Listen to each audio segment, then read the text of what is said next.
Baik, Assalamualaikum warahmatullahi wabarakatuh. Kami dari kelompok 3 akan menjelaskan materi tentang konsep kedaulatan negara maritim.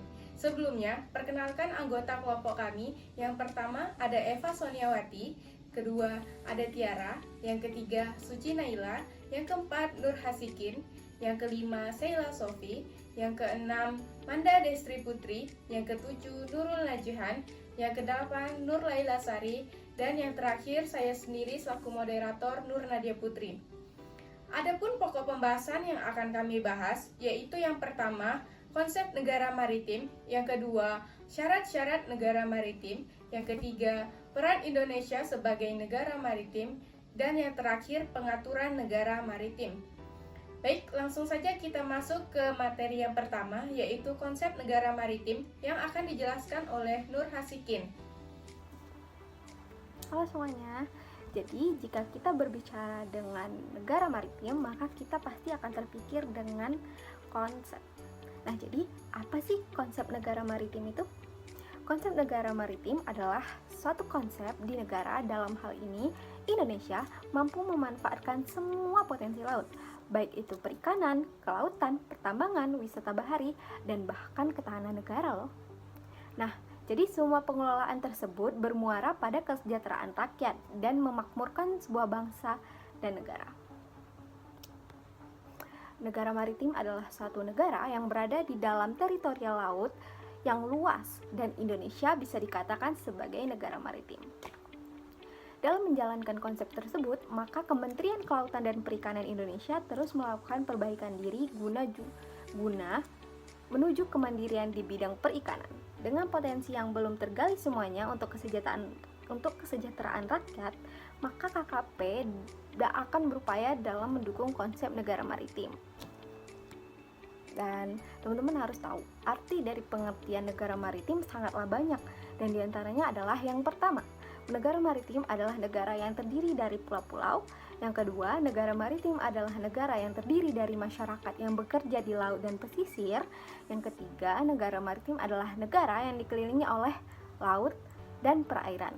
Nah, jika kita lihat dari arti tentang negara maritim, maka Indonesia sudah termasuk dalam kesemua arti negara maritim. Selanjutnya, materi yang kedua yaitu syarat-syarat negara maritim yang akan dijelaskan oleh Suci Naila, Eva Soniawati, dan Tiara. Assalamualaikum warahmatullahi wabarakatuh. Perkenalkan, nama saya Suci Naila Nur Cahaya.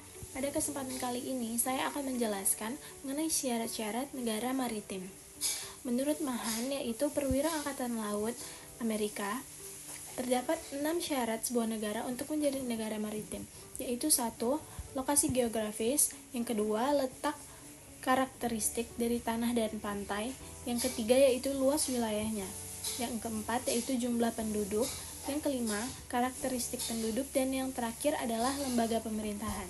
Sekian dari saya, terima kasih. Sedangkan menurut Edip yang merupakan Kepala Divisi Humas Komite Percepatan dan Perluasan Pembangunan Ekonomi Indonesia atau yang disebut dengan KP3AI, ada 3 syarat untuk menjadi negara maritim, yaitu sebagai berikut.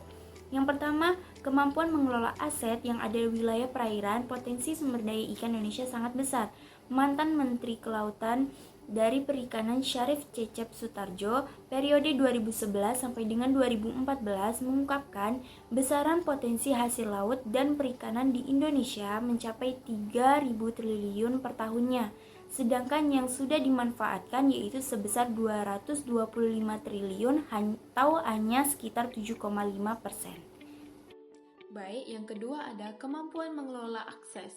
Indonesia memiliki letak geografis yang sangat strategis karena memiliki akses langsung ke pasar terbesar di dunia, yaitu Selat Malaka, di mana jalur ini menempati peringkat pertama dalam jalur pelayaran kontainer global. Sekitar 45% komoditi yang diperdagangkan di Indonesia melalui selat tersebut.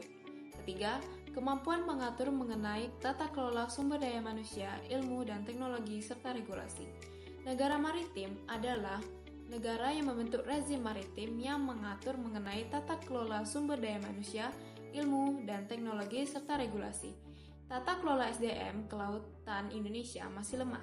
Fakultas Perikanan di Universitas Manado mencontoh kampus di Surabaya.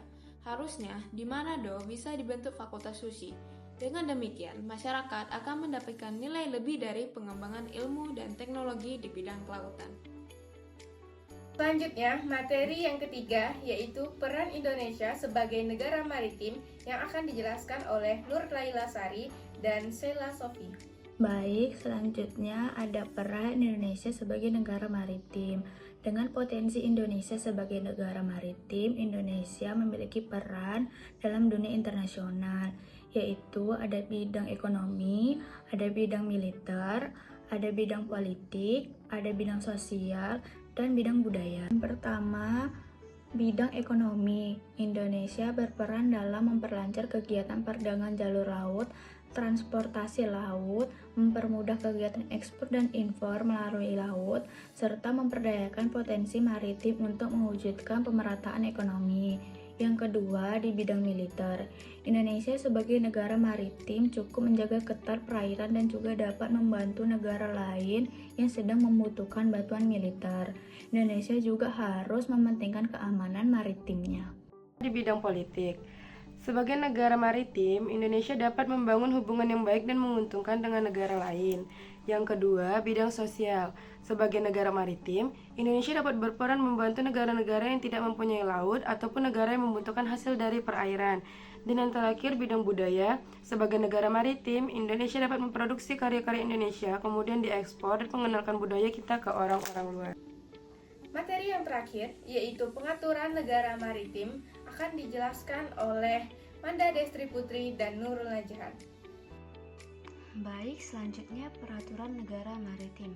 Konvensi PBB tentang Hukum Laut 2 tahun 1982 UNCLOS 1982 sudah diratifikasi oleh Indonesia dengan hukum nasionalnya yaitu Undang-Undang Nomor 17 tahun 1985.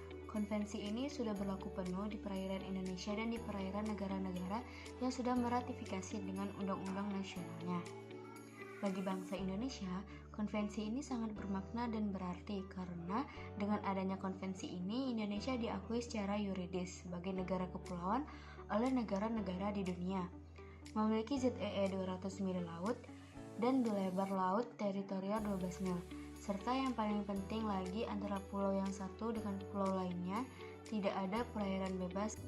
Selanjutnya ada peraturan negara maritim. Selama ini, Indonesia pernah memiliki beberapa peraturan perundang-undangan yang berkaitan dengan laut.